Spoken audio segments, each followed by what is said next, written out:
Hai semuanya, kembali lagi dalam James Bond Season 2 dalam rubrik James Investigation. Topik James Investigation terakhir untuk malam hari ini adalah akan saya sampaikan setelah saya menyampaikan beberapa berita utama berikut. Beberapa berita utama berikut ini. Kita mulai berita utama sebelum James Investigation yang terakhir malam hari ini dengan beberapa rangkaian berita berikut ini. Pemirsa, militer Irak sudah berhasil masuk ke kota Fallujah di Irak setelah sejak 2014 dikuasai oleh kelompok pemberontak ISIL. Militer Irak dengan dibantu kelompok Sunni dan kelompok Syiah berhasil menggempur basis pertahanan ISIS di Fallujah, Irak, dan dikabarkan sudah menewaskan beberapa militan dari organisasi teroris tersebut. Pemerintah Irak sendiri mengklaim penaklukan Fallujah sendiri membutuhkan waktu yang cukup lama. Sampai pada akhirnya kota Fallujah yang cukup ikonik di Irak tersebut berhasil dikembalikan ke tangan rakyat Irak, bukan dari tangan ISIS. Dari Irak kita beralih ke Indonesia kembali, pemirsa, dengan berita bahwa Presiden Republik Indonesia Joko Widodo berencana menetapkan hari lahirnya Pancasila tanggal 1 Juni sebagai hari libur nasional. Keputusan tersebut diambil supaya lebih banyak masyarakat Indonesia yang memperingati hari lahirnya Pancasila, karena selama ini tanggal 1 Juni yang merupakan hari lahir Pancasila bukan merupakan hari libur. Jadi masyarakat tidak mendapat kesempatan untuk merayakan secara masif hari lahir Pancasila tersebut. Keputusan tersebut didukung oleh Menteri Hukum dan Hak Asasi Manusia Yasona Hamunangan Lawli, dan beberapa kalangan pun juga mendesak agar pemerintah Republik Indonesia menetapkan hari lahir Pancasila tanggal 1 Juni sebagai hari libur nasional. Dan juga diwajibkan tanggal 1 Juni 2006, mulai 1 Juni nanti digelar upacara bendera seperti halnya pada saat perayaan 17 Agustus, Hari Kemerdekaan Republik Indonesia, Hari Pendidikan Nasional tanggal 2 Mei, dan Hari Pahlawan tanggal 10 November.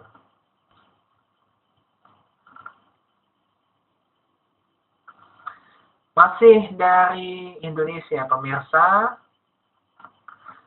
Kali ini beritanya datang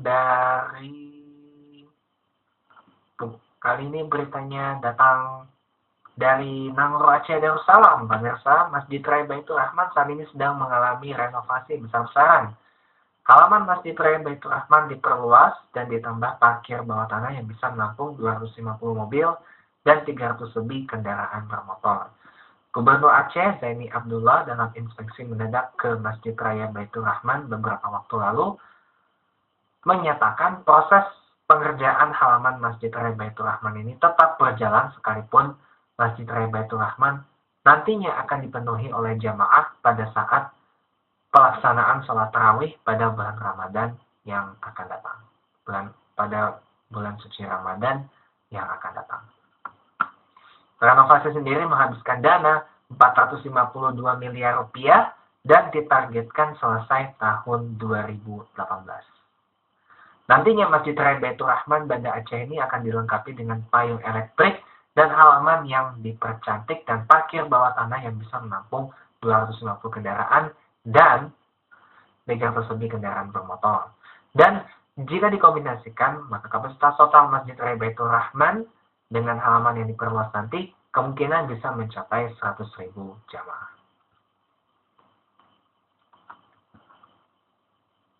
Apabila nantinya jamaah bisa membludak, tidak tertampung di dalam bangunan utama Masjid Raya Baitur Rahman Banda Aceh.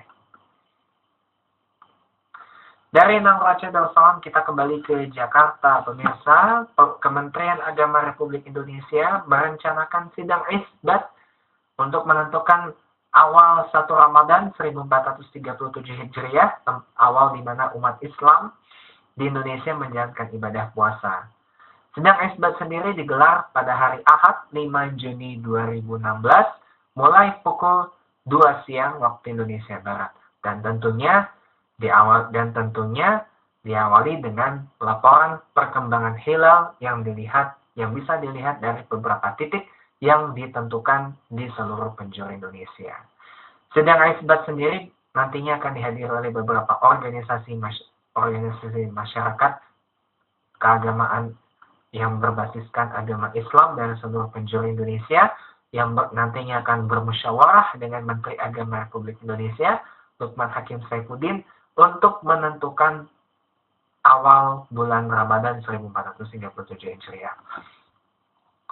Sementara dari Muhammadiyah sendiri, Ketua Umum Muhammadiyah Haidar Nasir menyatakan bahwa Muhammadiyah telah menentukan awal Ramadan dengan metode hisab yang jatuh pada hari Senin 6 Juni 2016.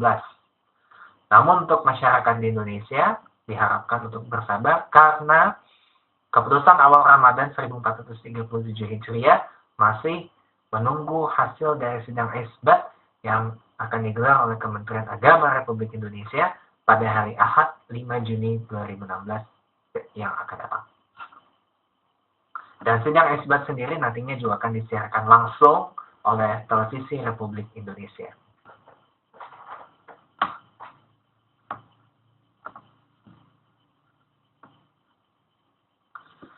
Dari Jakarta pemirsa kita masih di Jakarta, di mana Presiden Republik Indonesia Joko Widodo berkunjung ke Harko Mangga 2 untuk memberi perlengkapan audio bersama dengan anak bungsunya Kaisang Pangarep. Kunjungan Presiden Jokowi yang tidak diduga-duga ini tidak mendapatkan pengawal ketat dari pasukan pengamanan Presiden Republik Indonesia dan sontak menjadi viral di media sosial, diunggah oleh salah satu netizen. Banyak netizen yang mengomentari foto kehadiran Presiden Jokowi secara mendadak tanpa pengawalan ketat dari pas pampres tersebut dan banyak memberikan apresiasi atas langkah dari Presiden Jokowi tersebut.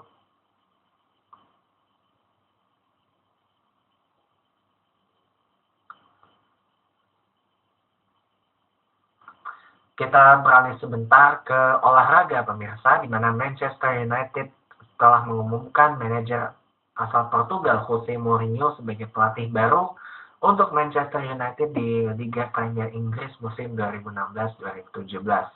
Mourinho sendiri menggantikan mantan pelatih tim nasional Belanda Louis van Gaal yang dipecat oleh Manchester United pada tanggal 23 Mei 2016 yang lalu. Selain Mourinho, Chelsea juga sudah mendapatkan pelatih baru yaitu Antonio Conte yang saat ini masih menjabat sebagai pelatih tim nasional sepak bola Italia sampai dengan penyelenggaraan Piala Eropa UEFA 2016 di Prancis selesai. Dan ada banyak klub sepak bola Inggris yang mendapatkan pelatih baru untuk Premier League musim 2016-2017 yang akan datang. Dan baru-baru ini salah satu klub asal Inggris yaitu Aston Villa dibeli oleh investor asal Tiongkok, namun sayangnya Aston Villa sudah terdegradasi ke divisi Championship musim depan.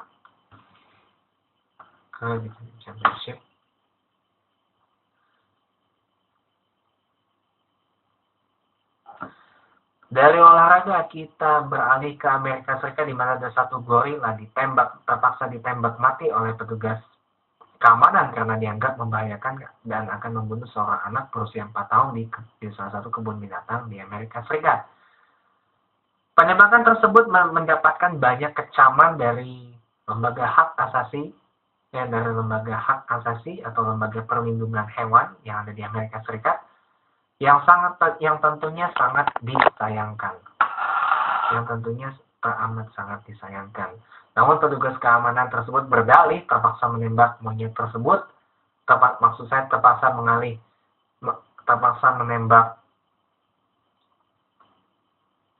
menembak gorila atau ya sejenis monyet itulah, ditembak mati karena dianggap membahayakan, karena akan membunuh anak yang berusia 4 tahun tersebut.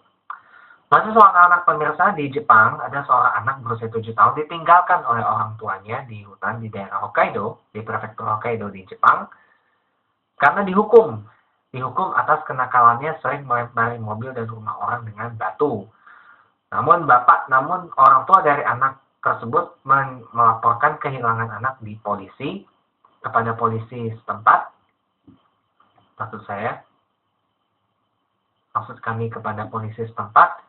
Dan sampai sekarang proses pencarian untuk anak hilang yang bernama Tanoka Yamato tersebut masih berlangsung.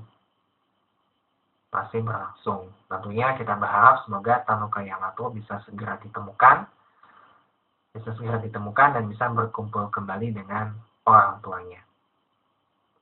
Ini jadi pelajaran agar lebih hati-hati lagi dalam memberikan pendidikan bagi anak-anak. Kalau anak nakal memang sebaiknya tidak dihukum dengan separah itu. Lebih baik ditegur dan diberitahukan baik-baik supaya tidak nakal lagi.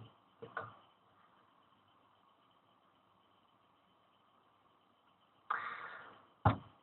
Informasi terakhir pemirsa datang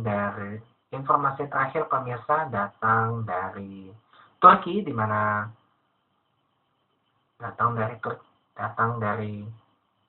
informasi terakhir datang dari Prancis pemirsa, di mana protes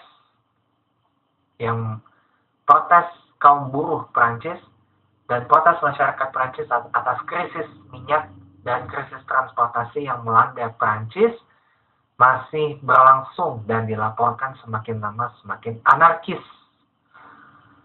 Warga yang mulai kehilangan kepercayaan kepada Presiden Prancis François Hollande dan Perdana Menteri Prancis Manuel Valls turun ke jalan melakukan aksi yang penuh dengan kerusuhan dan bahkan sampai menganiaya wartawan dari Russia Today, dari stasiun TV RT atau Russia Today, yang cukup sangat mengecewakan banget. Dan pelaksanaan Piala Eropa 2016 di Prancis terancam mogok nasional dan krisis transportasi di Prancis karena masyarakat Prancis mendesak agar pemerintah Prancis duduk bersama dengan masyarakat untuk bisa mendengarkan aspirasi dari masyarakat Prancis untuk perbaikan Prancis yang saat ini masih dililit krisis ekonomi sehubungan dengan krisis energi yang melanda negara tersebut. Sedangkan di Belgia, unjuk rasa besar-besaran terjadi juga di Belgia dikarenakan krisis ekonomi yang melanda negara itu, dan mogok transportasi terjadi di Brussels, ibu kota Belgia. Sehingga transportasi di Paris dan juga di Brussels mengalami kekacauan bahkan kelumpuhan karena aksi mogok nasional tersebut.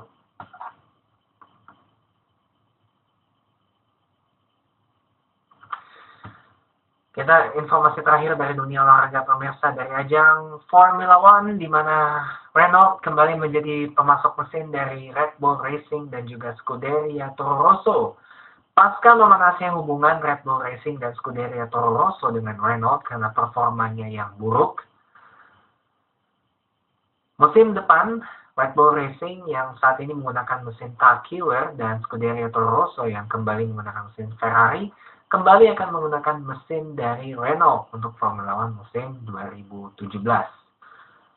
Sedangkan nasib Rio Haryanto di Formula One masih belum jelas sehubungan dengan dana yang belum terkumpul agar Rio Haryanto bisa membalap full 21 seri di Formula One 2016.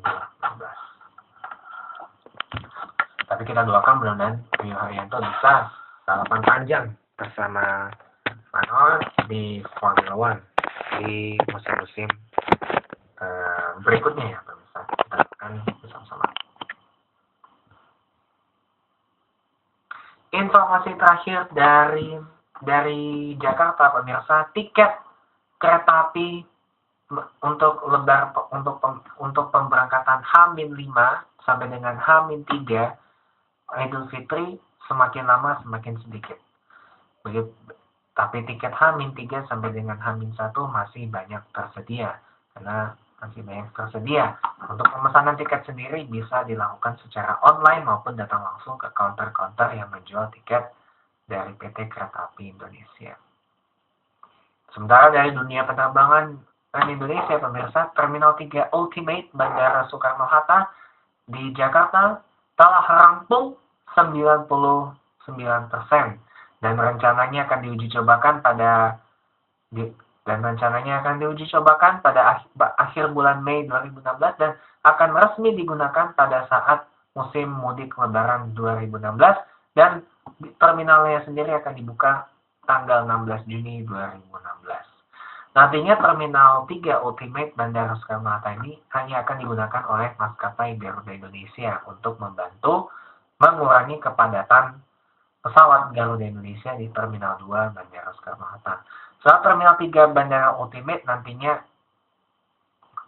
ada landas pacu ketiga Bandara Soekarno-Hatta dan Terminal 4 Bandara Soekarno-Hatta yang nantinya akan dibuka setelah tahun 2022.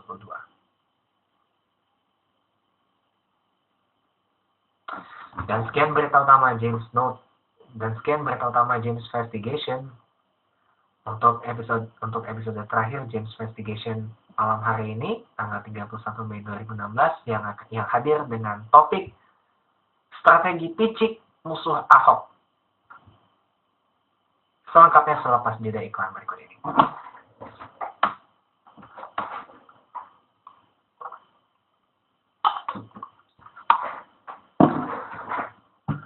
Anda kembali bersama James Investigation dengan tema strategi picik musuh Ahok. Nah, menjelang pemilihan Gubernur DKI Jakarta yang akan digelar 15 Februari 2017 yang akan datang, sejumlah bakal calon gubernur pesaing dari Gubernur DKI Jakarta petahana Basuki Cahayapurnama makin banyak melakukan strategi yang cukup intensif. Namun ada juga strategi yang terkesan picik, pemirsa. Seperti yang baru-baru ini terjadi, reklamasi di Jakarta alamatnya ditargetkan kepada Ahok. Padahal Ahok sama sekali tidak terlibat apapun dalam reklamasi Teluk Jakarta. Nah, hal ini dimanfaatkan memang untuk lawan-lawan politik Ahok untuk menjegal mantan Bupati Belitung Timur dan mantan anggota DPR RI ini untuk bisa maju sebagai Gubernur Jakarta periode 2017-2022. Kemudian strategi picik lainnya adalah memperberat persyaratan calon independen dengan merevisi Undang-Undang Pilkada. Tentunya memang ini dilakukan lawan-lawan politik yang tidak senang dengan Basuki Cahayapurnama alias Ahok yang maju Pilgub DKI Jakarta melalui jalur independen, bukan melalui partai politik. Juga ada logika sesat deparpolisasi. Ahok maju independen itu berarti deparpolisasi. Selengkapnya mungkin bisa Anda lihat di James Note Season 2 di episode-episode yang terdahulu. Karena saya pernah bahas di salah satu episode dari James Note Season 2 yang membahas tentang logika sesat deparpolisasi. Yaitu ada di rubrik Democracy Now. Dengan judul Pemilu Terbuka atau Tertutup di Indonesia. Mungkin bisa lihat sendiri. Kemudian strategi picik lainnya dilakukan oleh Ketua Umum Partai Bulan Bintang Yusril Iza Mahendra dengan sok jagoan menjadi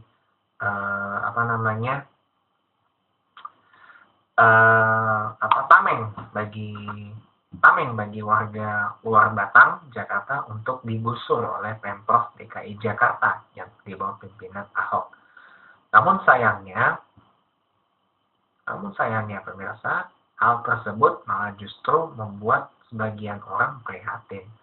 Dan orang banyak menganggap Yusril Iza Mahendra ini terlalu sombong, terlalu percaya diri, terlalu pede, dan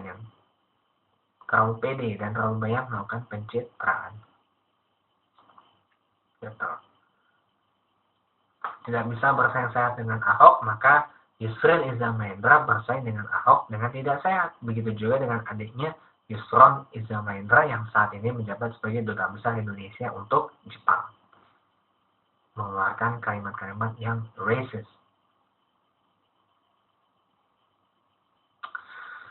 Kalau secara terus terang nih pemirsa, electability dari Basuki Cahayapurnama alias Ahok ini masih sangat tinggi.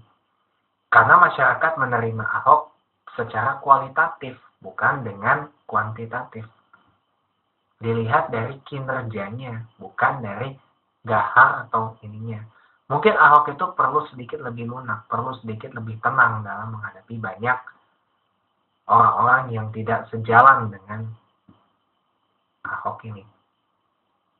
Tapi Ahok memilih jalan lain, pemirsa. Mungkin jalan yang tidak sesuai dengan kebanyakan masyarakat Indonesia yang menjunjung tinggi kesantunan.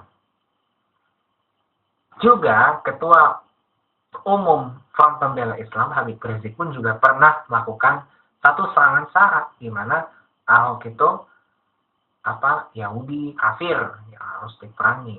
Padahal Ahok itu bukan kafir loh. Kafir itu juga bisa ada dalam umat Islam sendiri. Nggak boleh mengkafirkan orang lain. Kemudian salah satu bakal calon gubernur DKI juga yang gak kalah kontroversial, bin nyentrek, bin pre ngaco banget, yaitu Ahmad Dhani. Saya mendengar pengakuan dari vokalis band Niji, Giring Ganesha, yang mengaku dijebak Ahmad Dhani untuk tidak mendukung Ahok. Nah, apakah strategi picik Ahmad Dhani mendorong banyak selebriti untuk tidak mendukung Ahok? Apa strateginya? Ini yang perlu saya tahu. Ahmad Dhani pernah menyatakan bahwa Ahok itu sama dengan LGBT, haram kayak babi. Dan itu langsung mengundang banyak hujatan dari para netizen untuk Ahmad Dhani. Kalau menurut saya sendiri pemirsa, Ahmad Dhani itu nggak ada apa-apanya. Ahmad Dhani itu nggak ngerti politik, tapi sok ngerti politik. Nggak ngerti persoalan Jakarta, tapi sok ngerti persoalan Jakarta. Visi misi Ahmad Dhani untuk Jakarta juga tidak jelas, alias ambigu, pemirsa. Nah, apakah Jakarta mau dipimpin oleh gubernur ambigu seperti Ahmad Dhani? Pikir kembali, pemirsa. Pikir ulang deh. Ahmad Dhani menjebak banyak orang untuk gak mendukung gubernur yang terbaik. Masih banyak gubernur yang terbaik mungkin selain Ahok. Misalkan Sandiaga Uno yang punya visi misi yang jelas. Kerangka-kerangkanya ketika misalkan si Sandiaga Uno ini nantinya terpilih jadi gubernur DKI sudah sangat jelas banget. Namun sayang Sandiaga Uno maju dari partai politik dan sudah pasti nantinya akan terbelit oleh kepentingan partai Gerindra. Yakin saya. Dan muncul isu Gerindra merapat ke PDIP untuk mengusung calon gubernur DKI Jakarta. Tapi saya tidak tahu siapa. Kalau Syafri Syamsuddin dianggap tetap memimpin Jakarta karena dia militer. Lalu saya tanya, Syafri Syamsuddin pengalamannya di pemerintahan apa? Di pemerintahan nasional tidak ada pengalaman, apalagi di pemerintah daerah. Pengalamannya tidak ada. Jakarta bukan butuh pemimpin tegas yang berasal dari militer. Jakarta ini butuh pemimpin yang tegas, mau bekerja keras, tapi tulus membangun Jakarta. Menyelesaikan persoalan-persoalan yang ada di Jakarta, pemirsa. Bukan hanya sekedar panen pencitraan. Bukan itu. Itu alasan kenapa saya mendukung Ahok, dan saya mulai saat ini menjabat sebagai propagandis in chief untuk Basuki Cahayapurnama. Jabatan yang terinspirasi dari salah satu mentor saya, yaitu Dmitry Kiselyov, yang merupakan propagandis in chief dari Vladimir Putin. kalau pemirsa ngerti bahasa Rusia dan melihat tayangan Festi Nedely, tayangnya setiap hari Minggu atau hari Ahad di channel Rusia 1 dan Rusia HD, atau mungkin bisa dilihat di channel YouTube resmi dari program berita Festi. Ada tuh program Festi Nedely bersama Dmitry Kiselyov. Nah, acaranya itu memang berisi opini-opini dari Dmitry Kiselyov, ya kan? Selaku propagandis in chief dari Vladimir Putin. Dan jabatan propagandis in chief itu juga saya pegang mulai saat ini untuk Basuki Cahayapurnama. Gitu. Dan masih banyak lagi, kalau misalkan mau hire saya sebagai propagandis in chief, bisa, silakan. Karena saya bisa membuat opini dengan sudut pandang yang sangat-sangat berbeda dengan masyarakat yang lain. Termasuk Ahok, bisa. Dan saya rela nggak dibayar. Lagi pula pemirsa, kalau Yusril Iza Mahendra menjadi gubernur DKI Jakarta, masa ia mau perang saat terus? Masa iya masyarakat Indonesia kebanyakan harus benci sama Tionghoa, sama Kristen, sama minoritas di sini? Nggak pasti kan? Dan buat apa? PDIP lagi berupaya dengan kerja keras dan susah payah memboyong Wali Kota Surabaya Tri Risma hari ini untuk ikut Pilgub DKI Jakarta 2017. Tapi Tri Risma hari ini juga nggak mau. Tri Risma hari ini sama sekali tidak mau dan memilih untuk tetap menjadi Wali Kota Surabaya sampai dengan tahun 2020. Berarti posisi Tri Risma hari ini sendiri berada dalam dilema. Apakah tulus menuruti aspirasi rakyat Surabaya atau berpindah menjadi petugas partai seperti yang dialami oleh Presiden Indonesia sekarang, Presiden Joko Widodo. Disebutnya petugas partai. Jadi beda pemirsa, yang disebut petugas partai, gubernur yang statusnya calon gubernur itu petugas partai atau petugas kelompok-kelompok tertentu, dengan calon gubernur yang benar-benar tulus, benar-benar siap, dan benar-benar ikhlas, dan benar-benar mau bekerja keras, mau bercucur keringat darah dan air mata untuk membangun Jakarta menjadi kota kelas dunia. Dan masalah-masalah di Jakarta bisa terselesaikan dengan baik. Berbeda. Maka itulah saya berikan tema James Investigation kali ini, strategi picik musuh Ahok, karena kebanyakan para pesaing Ahok ini menggunakan strategi-strategi picik untuk menjatuhkan Basuki Cahayapurnama, untuk merusak nama baik dari Ahok yang terkenal lugas, tegas, cerdas, mau kerja keras, jujur, bersih, transparan, profesional, bertanggung jawab, dan akuntabel. Itu yang mungkin tabu bagi sebagian besar masyarakat Indonesia.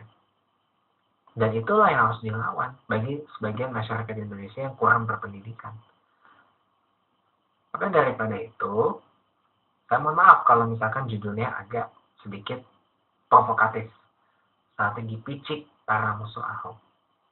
Dan mohon maaf juga kalau misalkan gaya komentar saya ini lebih meniru gaya Dmitry Kiselyov yang terlalu mempropagandakan Vladimir Putin, sedangkan saya terlalu mempropagandakan Ahok. Saya mohon maaf kalau misalkan ada yang kurang berkenan dari komentar saya tadi.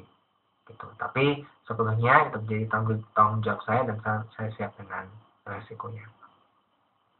Dan dengan itu juga berakhir James Investigation untuk malam hari ini, tanggal 31 Mei 2016. Sekedar informasi, James Investigation akan hadir di James News Season 2 dari hari Senin sampai dengan hari Jumat, tergantung kondisi gimana saya bisa bikin video dan ada topik yang menarik untuk dibahas di James Investigation. Hari Senin sampai dengan hari Jumat direkamnya, dan mungkin insya Allah bisa saya upload ke YouTube satu hari setelahnya. Dan Walaupun James Investigation untuk malam ini dinyatakan berakhir, tapi jangan kemana-mana dulu karena masih ada beberapa episode dari James Note Season 2 yang akan saya hadirkan setelah beberapa jeda komersial yang berikut ini. Tetap bersama James Note Season 2 ya.